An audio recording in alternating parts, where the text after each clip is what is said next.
Empezamos a grabar.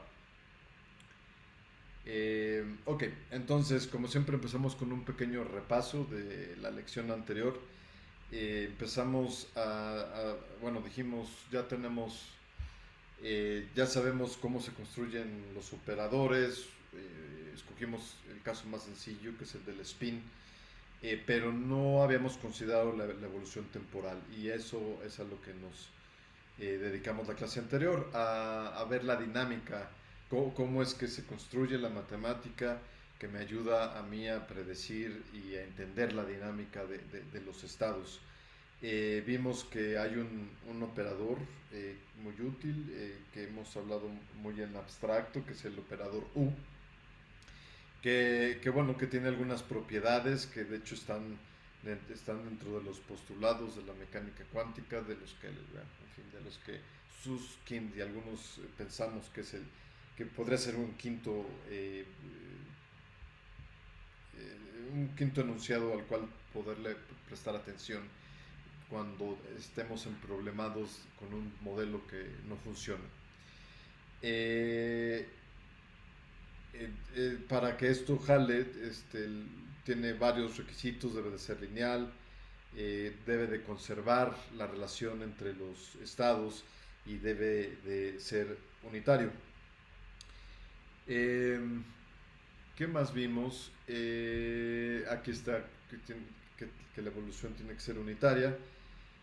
Y bueno, dejamos un ejercicio para ver que no importa que los estados evolucionen, si son miembros de la misma base ortonormal, su condición de traslape va a conservarse.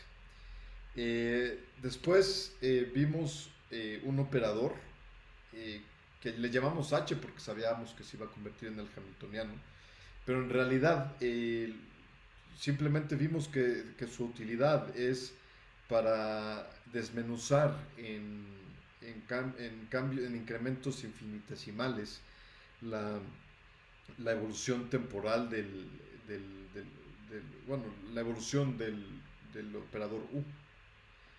Y con esto pudimos deducir una ecuación de la dinámica para los estados, que resulta que es muy parecida a una vieja conocida, que es la ecuación de Schrödinger. Y vimos que, bueno, que para que quede en la ecuación de Schrödinger, había que acomodarle las constantes. Y esto lo vuelvo a borrar. Al final, esta es la última clase con esta presentación. La última versión la voy a subir ya corregida toda. Entonces, bueno, vimos algo importantísimo en la mecánica cuántica, que es el valor esperado. Al final de cuentas, eso es lo que medimos. Lo que medimos son muchos eventos en el laboratorio, y, y al final lo que nos dice, lo que nos da chance de sacar una conclusión, es la posibilidad de promediarlos, y entonces y eso relacionarlo con el valor esperado del observable en cuestión. Entonces, ya explicamos cómo se relaciona la notación de Dirac, vimos que todo es consistente, y ya sabemos cómo calcularlo a partir de un estado dado. Y de hecho hicimos un ejemplo pequeñito usando nuestro caballito de batalla, que es el spin. Vimos, vimos que una preocupación que quizá ustedes, o no sé en verdad si era una preocupación, no sé si dejaron de dormir por el factor de fase. A mí sí, de repente cuando era estudiante me causaba conflicto. Em, yo creo que me causaba conflicto hasta hace algunos años. Por eso decidí que era buena idea decirles este tipo de cosas. Por eso me encanta este libro, el que estamos siguiendo, este libro de texto. Eh, y bueno, vimos que una pregunta razonable, si yo estoy haciendo un experimento, es si los valores esperados cambian a partir del tiempo, porque los habíamos calculado con estados que no dependían del tiempo.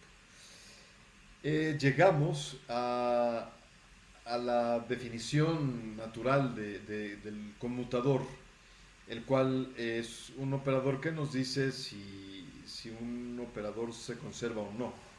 Y un operador se conserva si su derivada en el tiempo, con respecto al tiempo, es cero. Y bueno, dado que llegamos a esta ecuación, que ya después veremos que es la gente en óptica cuántica le llaman la, una, una ecuación maestra. Vimos que solo en ecuaciones particulares, que son casos particulares, resulta que sí se conserva. Y hay algunas condiciones para que esto suceda. Eh, Esta ecuación es de la que estoy hablando, es una ecuación ya muy compactita en términos del conmutador y la derivada del observable en cuestión. Eh, bueno, vimos que para esto sea válido, ambos tienen que ser observables, y como el hamiltoniano es la energía, es utilísimo porque resulta que conmuta con un montón de observables, un montón de... Bueno, no, quizá un montón es exagerar, eh, y conmuta con los observables que nos interesan, o por lo menos los que son útiles para hacer cálculos. Eh, y todo esto nos llevó a algo muy importante, que es muy importante en cualquier aspecto de la física, y que nos debe de preocupar, porque si la energía no se conserva en un sistema, eh, quiere decir que o no lo estamos entendiendo o no es un sistema cerrado. ¿Entienden a qué me refiero con que con, con un estado en un sistema cerrado? Básicamente no hay transferencia ni de masa ni de energía, ¿no? Está aislado. Sí, en una palabra no hay disipación. A eso que tú dijiste, se pierde masa y energía a través de la disipación, y la disipación es un mecanismo que saca esos elementos que dijiste. ¿De acuerdo? Entonces, ahorita, los sistemas cuánticos abiertos es un tema más avanzado. De hecho, no, que yo sepa, no se ve en la licenciatura. Pero bueno, sepan que existen para que después no se saquen de onda si ven un sistema en donde la energía no se conserva.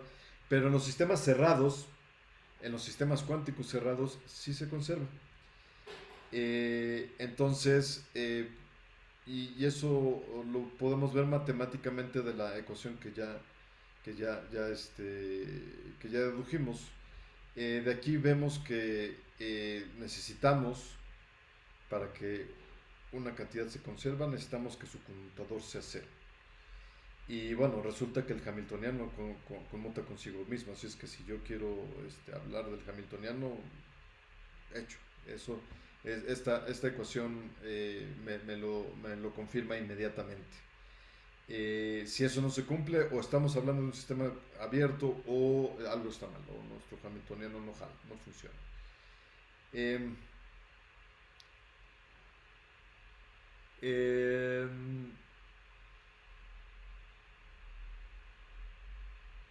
y bueno, no solo jala para el hamiltoniano, funciona para cualquier observable Q. Y esto es un resultado muy útil, y de hecho muy poderoso. Eh, Esto que les estoy, y eso es porque no solo, si yo tengo un observable Q que conmuta con el hamiltoniano, cualquier potencia de Q conmuta. Entonces, eso quiere decir que, por ejemplo, la intensidad de la potencia, o la intensidad, como quieras llamar, no, la intensidad de cualquier eh, observable, entonces también se va a conservar. Y no solo eso, sino bueno, esto lo van a probar, de hecho no es muy difícil, lo van a probar de tarea. Pero de hecho es bastante más poderoso, eso sí no, eso está más complicado y no lo vamos a resolver en clase, pero cualquier función de este operador también se conserva si es que Q conmuta con el hamiltoniano. Entonces, este resultado es poderosísimo y da lugar a un montón de hecho, ramas de investigación se derivan casi que de cada una de estas potencias, de algún operador interesante.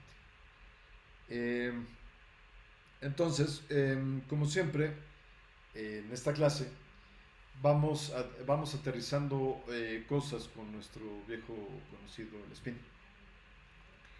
Eh, Vamos a empezar con una analogía con esto es nada más por visualización, y eso es porque pienso que es útil, porque a uno,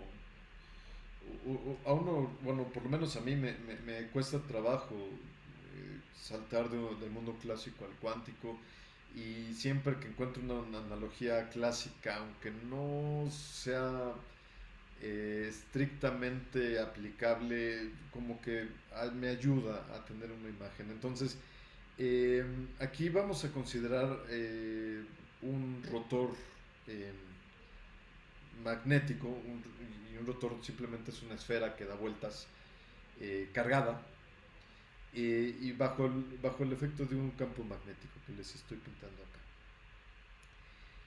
Entonces,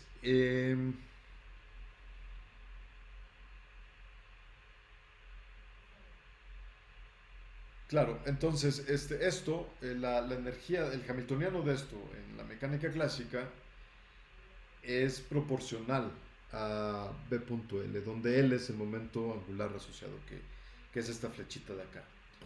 Entonces estoy apelando a que se acuerdan muy bien de sus clases de física clásica. Si no se acuerdan muy bien, no, nada más créanme, esto es para hacer la analogía. Y bueno, una vez que uno tiene una partícula girada y le pone un campo magnético girando y un campo magnético, entonces la energía va a estar dada por este producto punto. En el análogo cuántico vamos a usar la definición favorita de José Alejandro, eh, donde recuerden que este no es un producto punto normal, es un producto interior cuya definición es esto de acá, y es exactamente lo que aclaramos la clase pasada, donde este producto resulta en un operador que me va a medir la energía de un spin alineado, bueno, que va a tenderse a alinear, o por lo menos me va a medir qué tan alineado está el spin con el campo magnético. Eh, una aproximación muy burda, es decir, que si está totalmente alineado, entonces voy a tener energía máxima. No, perdón, a ver. Si está, sí, máxima, y si está completamente desalineado va a ser energía mínima. Y entonces lo que yo hago es tomar componente a componente del campo, y y ese escalar lo multiplico por cada una de las componentes del spin. Ahora, estamos haciendo un ejemplo introductorio, no tiene caso que sea complicado, entonces simplemente vamos a tomar un ejemplo sencillo, solo nos vamos a tomar una componente, la componente Z, pues porque siempre hacemos las cosas con la componente Z, y aquí omega es una constante que le ponemos omega porque al final es muy fácil de entender que esto nos da unidades de energía, pero como habíamos dicho que es simplemente proporcional, y para no contaminar de constantes esto, metemos todas las constantes para que nos den las unidades, las metemos ahí en omega. excepto H barra, porque esa nos va a servir. eh, eh, Dejamos afuera el H barra y el 2 y el 1 medio, porque eso nos va a servir para que nos den un resultado bonito por las relaciones entre los operadores que de hecho ustedes van a probar de tarea. Entonces, lo que nosotros queremos, siempre que uno tiene un sistema y una cantidad de interés, bueno, lo que a uno le interesa es poder medir. Y entonces esas mediciones son sinónimos de sacar el valor esperado de las cantidades. Entonces, lo que nosotros queremos hacer es averiguar qué valen los valores esperados de sigma X, sigma Y, sigma Z, pero en esta ocasión lo que queremos es averiguar su dinámica. Entonces queremos saber cuánto valen para cualquier momento en el que a mí se me ocurra hacer un experimento. Bien, entonces, bueno, pues recordemos la ecuación dinámica que fue nuestro resultado de la clase anterior, y la aplicamos para cada componente. Simplemente decimos, bueno, si yo quiero conocer la dinámica del vector L, o en su caso del vector sigma de cualquier componente, pues yo lo que debería de hacer es aplicar la ecuación que les dije que les di un adelanto de la óptica cuántica, que esto es a lo que se llama en el slang de óptica cuántica como ecuación maestra. Y entonces obtenemos una ecuación para cada uno de las tres componentes, para sigma X, para sigma Y y para sigma Z. Y entonces ahí ya podemos insertar el valor de nuestro Hamiltoniano. Entonces lo único que yo hice es, en lugar de H, escribir sigma Z, saqué las constantes porque el Hamiltoniano, el conmutador me lo permite, y no confío en que se acuerden de este resultado del rotor clásico, pero bueno, ese es el resultado que se relacionan así los espines en cada una de las componentes. Ahora, no espero que me crean el salto de acá para acá, pero un tip, ese es el que se les va a quedar de tarea, es que nos basamos en estas relaciones, en que las componentes del spin se relacionan por medio de su conmutador así, cíclicamente en el conmutador. El conmutador de sigma X, sigma Y es igual a I veces sigma Z. El conmutador de sigma Y y sigma Z es igual a 2 veces I sigma X. Y finalmente el conmutador de sigma Z y sigma X es igual a 2 veces sigma Y. Ahora ven por qué conservamos el 2, el 1 medio. Así nos queda bastante limpio el resultado, ¿no? Se nos va con este de acá. Pero háganlo y convénzanse de que este es el resultado. Entonces, pues bueno, ya aprendimos una nueva ecuación, una ecuación dinámica para cualquier observable, y vimos la utilidad del Hamiltoniano. Ahora pasemos a la resolución por otro camino, o sea, la resolución de la dinámica por resolviendo la ecuación misma de Schrödinger. Entonces, aquí les pinto la ecuación de Schrödinger que seguramente vieron en cursos anteriores, por lo menos es la que el Griffiths ve todo el tiempo. Y bueno, sé que a ustedes les gusta el Griffiths, entonces estoy por hecho que la conocen. Lo que estamos viendo ahora es el caso general que tiene todo lo que está de este lado metido en el Hamiltoniano. Eh, esta de acá ustedes ya la conocían. Sí, también, sí. Sí, También, ok, ok. Entonces, la ventaja del Hamiltoniano es que sus valores propios es un observable privilegiado, es la energía. Eh, y si uno conoce la energía de un sistema, tiene potencialmente tiene información muy útil que potencialmente te va a dar la posibilidad de averiguar otras cantidades. Eh, y bueno, y esa energía, esas cantidades de energía son el resultado de operar el Hamiltoniano sobre sobre la base correspondiente, con la base que considera los niveles de energía del sistema. Y a esta es a lo que se le conoce como la versión independiente del tiempo de la ecuación de Schrödinger. Eh, y bueno, les había dicho que esta nos ayuda para, eh,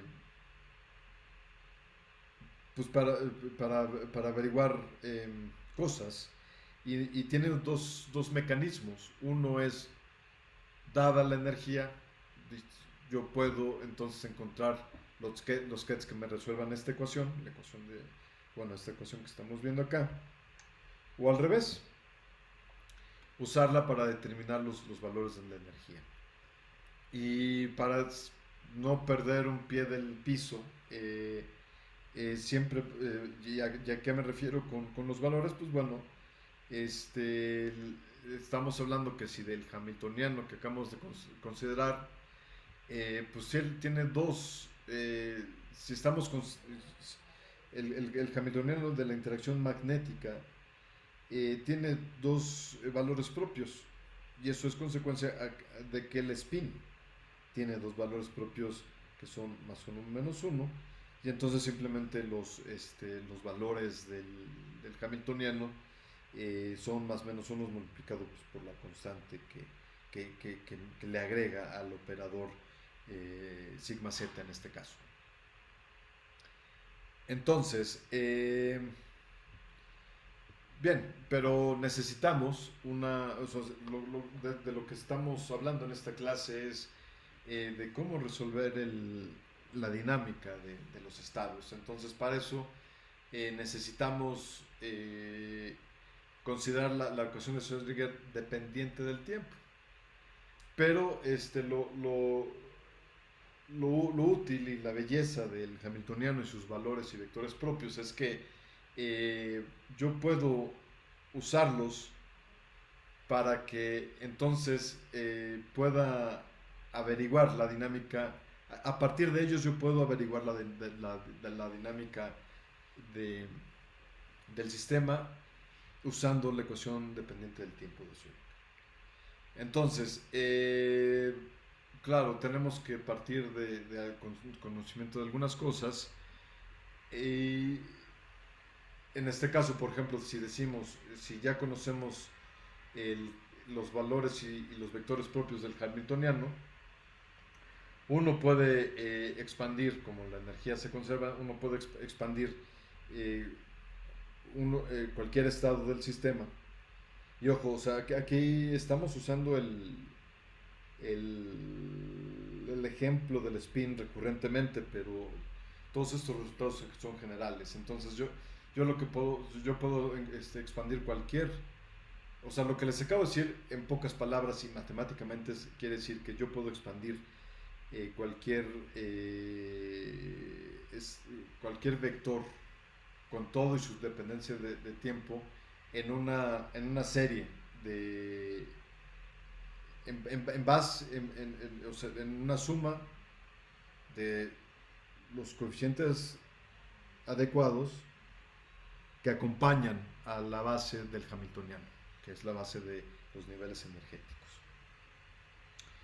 Pero en este caso, como ya dijimos que los estados, o sea, como son los estados EJ del Hamiltoniano, no dependen del tiempo, entonces la dependencia temporal debe estar en alguna parte, y solo si no está solo tenemos dos elementos, entonces si no está en los vectores, pues debe de estar en los coeficientes.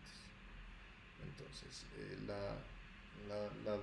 la dependencia está en los coeficientes alfa j, y ahorita vamos a ver cómo es que si damos eso por hecho, nosotros podemos resolver la ecuación de Schrödinger dependiente del tiempo, y entonces tener una solución completa para la dinámica de mi sistema. Bien, entonces metemos ese estado a la ecuación de Schrödinger dependiente del tiempo, que es todo lo que hice acá, o sea, los puse acá con el Hamiltoniano a un lado, pero yo ya sé que el Hamiltoniano, actuando sobre los elementos de su base, me escupe, cada vector EJ me escupe un eigenvalor EJ. Entonces, esta suma, bueno, pues ya tuve una forma de desarrollarla que es bastante conveniente, porque entonces yo puedo pasar todo al lado izquierdo y factorizar el vector propio EJ en la suma. Y entonces me queda una expresión para la cual, si yo excluyo la solución trivial, que sería que los vectores fuesen iguales a cero, porque si en ese caso pues ya no tiene sentido, no estoy resolviendo nada. Entonces, ¿qué es lo que me queda? Que esto debe de ser igual a cero.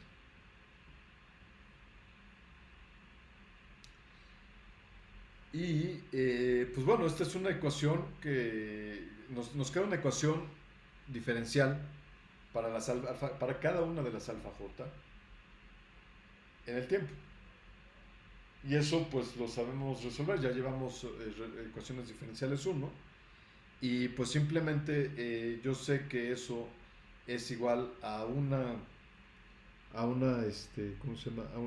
A una alfa, ojo, eso es para cada alfa j.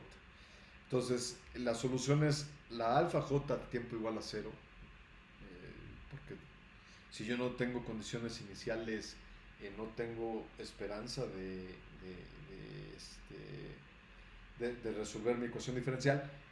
Pero a ver, hagamos una pausa. En este caso, estas condiciones iniciales, ¿de dónde las sacaríamos? En principio de la medición inicial que hagamos, ¿no? Exacto. Entonces, yo hago una medición, dejo al estado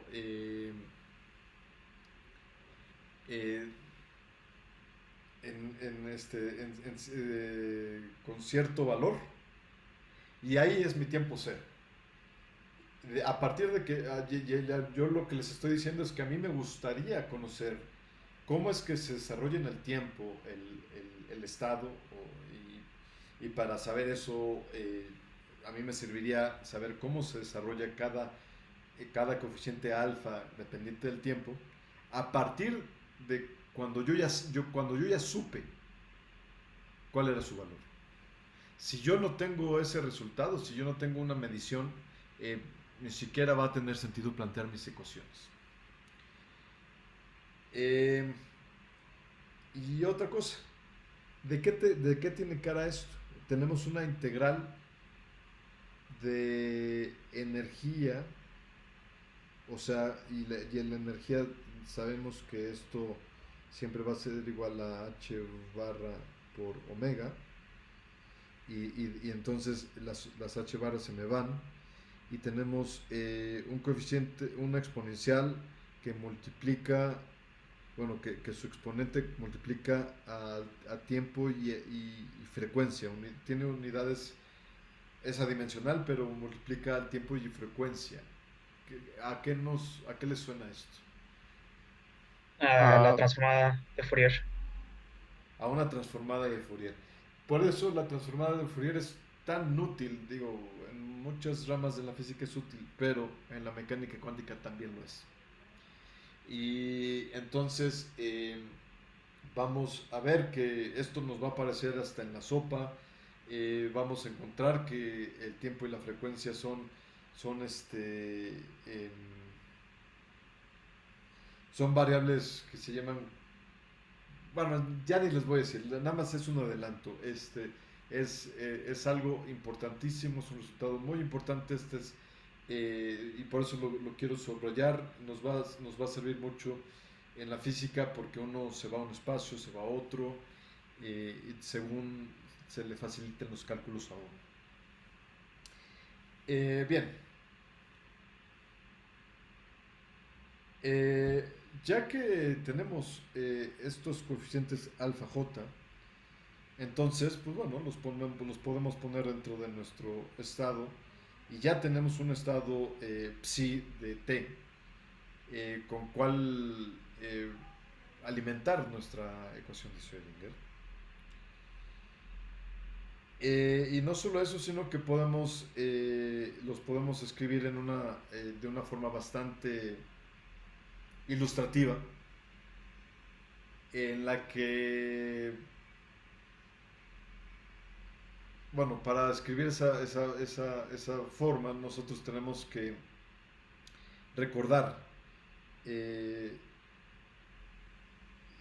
que por definición los coeficientes son iguales a la proyección del, del ket, no, del, del bra correspondiente al alfa con respecto al estado total. Y como estamos hablando del tiempo igual a cero, entonces tiene que ser para la función igual a cero. Entonces metemos eso a nuestro resultado que habíamos encontrado acá. Y bueno, pues llegamos a este otro resultado que nos dice algo que es muy ilustrativo porque nos pone énfasis en que aún el vector psi, que depende del tiempo, está escrito en términos de la base del hamiltoniano. Y ese es el poder del hamiltoniano. El hamiltoniano me da chance de saltar de una ecuación que no depende del tiempo a una ecuación que sí depende del tiempo. Y eso es porque ya vimos que el hamiltoniano nos ayuda a construir la dinámica o sea, la energía. Nos ayuda a construir la ecuación dinámica más básica, que es la ecuación de Schrödinger, eh, de un sistema cuántico. Ahora, aquí hay una hipótesis fuerte, que es que conocemos la, el eigenvalor, no, perdón, el estado al tiempo igual a cero. Y otra vez, quiero hacer una pequeña pausa para ver si vamos todos juntos en este entendido. Eh, en cuanto a cuál es el significado de esta psi cero. O sea, ya lo dijimos, pero vamos a rectificarlo. es la función de onda evaluada en el tiempo inicial, ¿no? Es decir, cuando yo lo medí. Pero, o sea, per se, la psi no tiene sentido físico, de nada.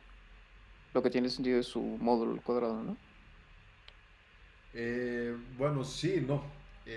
Porque,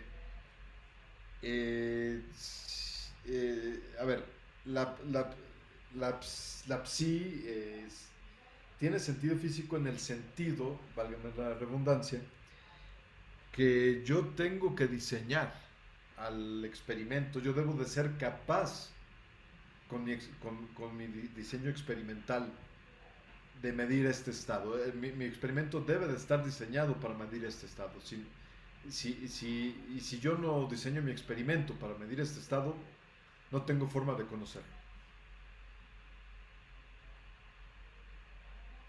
Más o menos, pero se vale decir, no entiendo, o qué diablos tiene que ver mi experimento. Pero O esto es sea, importante, por eso estoy... creo, Ajá. sí, no te entiendo, porque sí tiene sentido que yo tenga como físico, que tenga que diseñar mi experimento para que yo pueda medir, por ejemplo, el spin hacia arriba, el spin en Z, pero Sí. no veo cómo, o sea, por qué tu psi tiene Ajá. que ser, ah, está relacionada con el experimento, si es no sé si me entienda. Sí, te entiendo. A ver, bueno, creo que te entiendo, vamos a ver si es cierto. A ver, tú tienes un spin, ¿no? Digamos que yo quiero medir la polarización de la luz para aterrizarlo en algo que podemos imaginarnos bien. Ahora, ese estado tiene dos opciones, o es polarización horizontal o vertical, punto. ¿Ok? Eh, entonces mi estado debe tiene una base de horizontal y vertical, y según como yo diseñé mi experimento, eh, van a ser los coeficientes de eso, ¿no? O sea, va a ser, si yo tengo un divisor de As que me va a dividir sin ninguna distinción, con igual probabilidad, la, ambas componentes, entonces podría ser 1 sobre raíz de 2. Ese estado es mi psi y está directamente relacionado a mi experimento, porque si yo no le pongo un cubo que me lo divida y que me dé la posibilidad de medir el estado posible de la luz, entonces no tengo esperanza de poder medir de hacer ninguna observación. O sea, por ejemplo, ¿Avanzamos un poquito? Ajá. otra vez midiendo la polarización de la luz. Yo le pongo un polarizador para que solamente tenga siquiera la posibilidad. Bueno, luz natural. Se supone que tiene todas las polarizaciones, ¿no? Entonces, Uh-huh. yo como físico no puedo determinar el estado de la polarización de una luz natural porque las tiene todas y no tiene ninguna a la vez, ¿no? Entonces tú lo que me estás diciendo es, si en cuanto tú le metas un polarizador, tú ya estás proyectando todos esos estados de polarización, al menos en una base. ¿Cuál? La polarización vertical. Pero, O la horizontal, o sea, o en la horizontal, ¿no? Por ejemplo. la base, ojo, la base tiene las dos componentes. Ok. Ajá. Y Si no, no es una el, base completa, porque no incluye a todos los valores posibles. eso es como un argumento para incluirle un segundo polarizador, por ejemplo, Bueno, para es que yo que lo no pueda les ver. dije qué tipo, no les dije qué tipo de... Sí, eso tienes razón en protestar ahí. Quizá no recuerdes o no las has visto en tu clase de óptica, pero existen unos polarizadores que son unos cubitos así, y se llaman en inglés Polarizing Beam Splitter, y lo que hacen es que la luz, si tú le mandas luz desde este lado, la luz horizontal la transmite, y la luz no lo hice mal, no, espera un tantito. La componente horizontal la transmite y la vertical la refleja. Y ese tipo de... Eso es lo que yo tengo en mente. Claro, o sea, debía haber, al darte el ejemplo, debía haberte recordado o mencionarte la existencia de este tipo de polarizadores. ¿Tiene más Ok, sentido así? ok, pero igual, nuevamente, digamos, por el simple hecho de, aunque yo le meta lo que sea, Ajá. ese estado que yo estoy midiendo es mi sí, y eso, por eso la correlación con el experimento. O- Sí. como que diciendo la obviedad, si yo no le meto algo, no lo voy a poder medir nada, en principio. Entonces, si no lo puedo medir, pues no sé nada de cómo esté su estado. A ver, creo que por ahí vas, pero te hace falta un empujoncito. Yo tengo un estado psi. Ajá. Y lo que está haciendo este cubito que te pinté acá es darte una base en la que tú puedas observar el estado psi.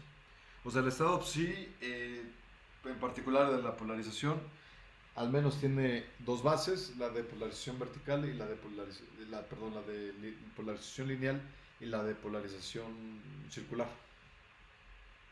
Como es complicado, o sea, yo podría hacer también un arreglo para medir las componentes circulares, pero es más complicado. Eh, yo ahorita escogí la base lineal. Entonces, lo que voy a hacer es que mi psi de t, eh, esto va a ser igual a una componente, un coeficiente, digamos, horizontal por por su ket más una alfa por horizontal, este es vertical, por su ket. Pero no es la única base. Entonces lo que te está proporcionando podría ser la base circular si es que yo decido complicarme la vida poniendo un arreglo más difícil pues más complicado pues. Pero hay otra base alterna.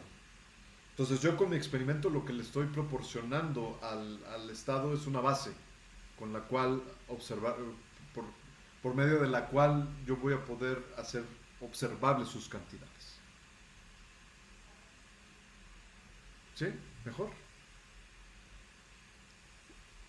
Lo, tu, dis- Tu experimento está diseñado solamente para que lo pueda colapsar a una base, Sí, a una base de estados.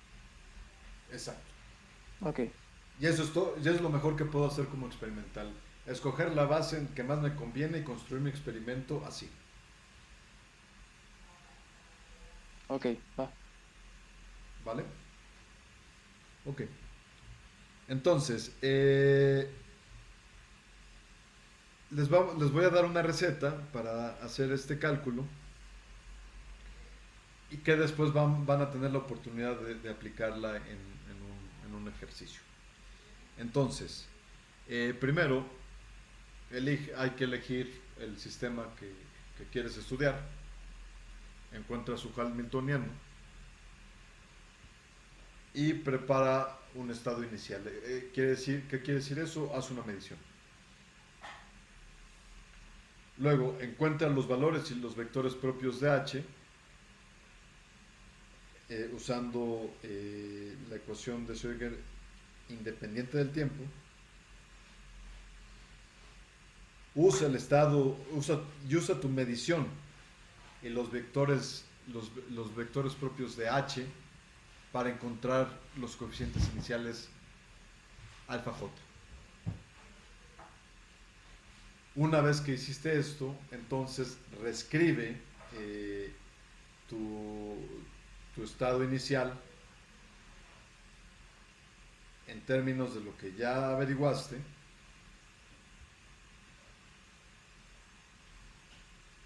y esta ecuación tiene que ser válida para cualquier momento. Y después mete el resultado que encontraste, que eso fue lo que dedujimos hace rato, a esta ecuación y ya terminaste. Y entonces, ya terminaste, ¿qué quiere decir? Que con que ya terminaste estás listo para calcular las probabilidades de cualquier operador que sea un operador de un observable en el sistema. Y bueno, aquí les dejo este ejercicio para que aterricen eso. Por favor, léanlo con cuidado. Díganme si tiene sentido. Si no tiene sentido, lo podríamos discutir.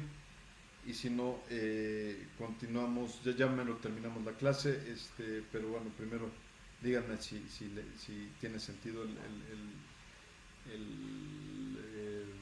el ejercicio.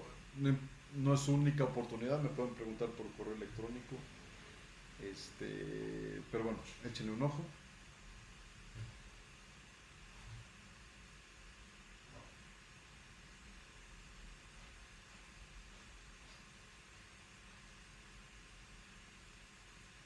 ¿Cuál? O sea, en esencia aquí el ejercicio es, aplicas eso, calculas su valor esperado, derivas con respecto al tiempo y resulta que, oh sorpresa, me diste X, algo así. Me diste sigma X, pero está usando el hamiltoniano que es este. Ok.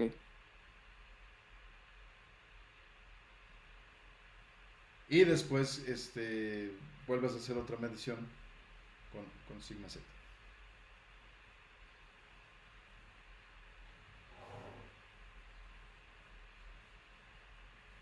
Se vale mascarlo y si ahorita tiene sentido y resulta después que no, me preguntan y si ya lo entendieron, pues ya está. Si tiene sentido, pues bueno, háganlo. ¿Vale?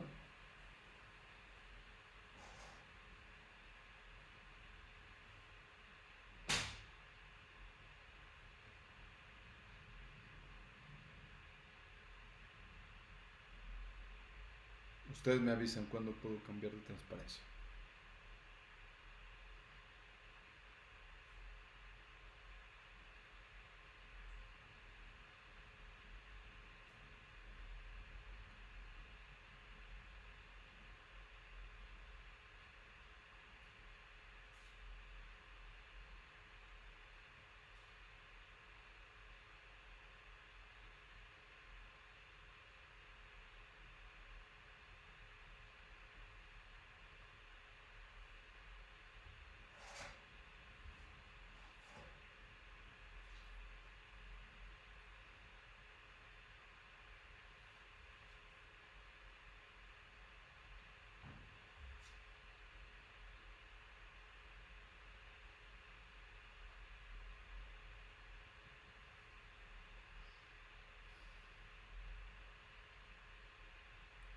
Aquí lo que uno tiene que hacer es cambiar de base de acá a acá y eso es simplemente pues para hacer el ejercicio completo.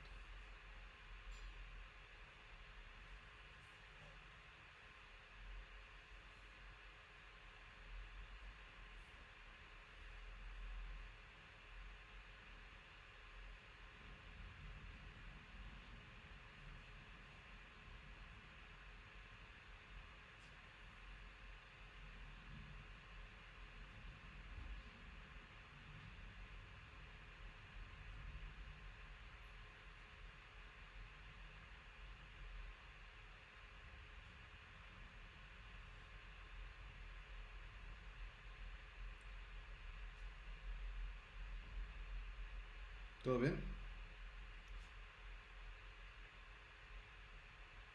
Sí, todo bien. Ok, vale. Entonces, bueno, supongo que ya se habrán dado cuenta de que hemos estado hablando toda la clase, ¿no? Esto eh, se trata tratamos de una manera formal y sencilla de lo que ocurre cuando uno mide en la mecánica cuántica. Em, Matemáticamente eso es que nosotros tenemos un estado dado por una suma bien descrito por una combinación lineal de los valores, de los de vectores que pertenecen a una base que describe el sistema. Y bueno, con una probabilidad alfa, nosotros tenemos una probabilidad alfa, no, alfa j al cuadrado de medir al estado en su vector lambda j. Y lo impresionante y algo que causa mucha controversia es que pues bueno, el estado colapsa a uno solo de sus vectores. Ha habido controversia sobre esto durante bastante tiempo. También hay cuestiones que aprender sobre el proceso de medida, porque la mecánica cuántica pues no se detiene una vez que medida y de repente ya sorpresa mágicamente salió algo, el resultado, pero bueno, eso es lo que es el colapso en la mecánica cuántica. Y bueno, como complemento a la clase, les voy a poner un video bueno, hicieron un par de amigos que son físicos pero también cineastas, para ilustrar este concepto. Supuse que era, déjenme ver si lo puedo abrir en Safari, sí, lo puedo abrir.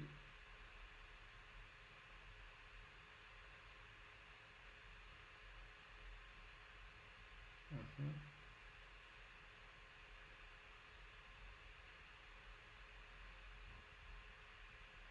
Entonces, ahí les va.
Bueno, eso fue un breviario cultural, algo curioso, pero finalmente se trata de esto. Eh, Perdón, no encontré con subtítulos. Bueno, de hecho no hicieron con subtítulos en español, pero captaron la idea, ¿verdad? Ah, según entendí, es alguien planteando diferentes probabilidades de escenarios. Sí, diciéndole, bueno, lo que está haciendo esta bala, esta pistola, es es hacerte una medición. Y esa medición puede ser que vas a estar vivo o estar muerto, pero no tengo forma de saber qué va a pasar, porque es una medición cuántica. Y cada uno de sus, si se fijan, un vector es que va a estar vivo, otro es que está muerto, y los coeficientes son las circunstancias que sucederían eh, una vez que alguna de ellas pasó. Pero pues, lo curioso es que lo que en realidad pasó es una superposición de eso. Eso sí no hay forma de ponerlo en un video.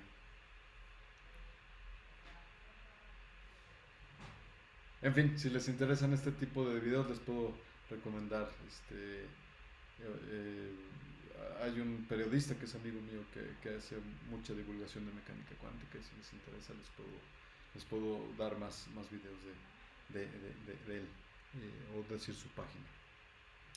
En fin, ¿alguna pregunta?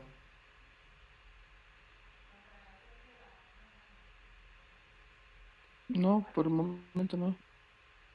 Ok. Vamos, Nada, todo bien. todo Bueno, bien, sí. si no hay preguntas, entonces pues nos conoceremos este martes e iremos ahora sí que planeando la dinámica de nuestro curso. ¿Vale? Nada, va, Bueno, perfecto. bueno, pues que Entonces, estén. el martes en el P. Es el P112, ¿no? Sí, me parece que sí. Sí, Ajá, fue lo que Ahí está. notaste en la última transparencia. Sí, y ahí están los horarios de todos modos. Pues, sí, sí, claro. se necesita. Vale, pues nos vemos el martes. Buen fin de Ok, semana. hasta luego. Hasta luego. Gracias, permiso.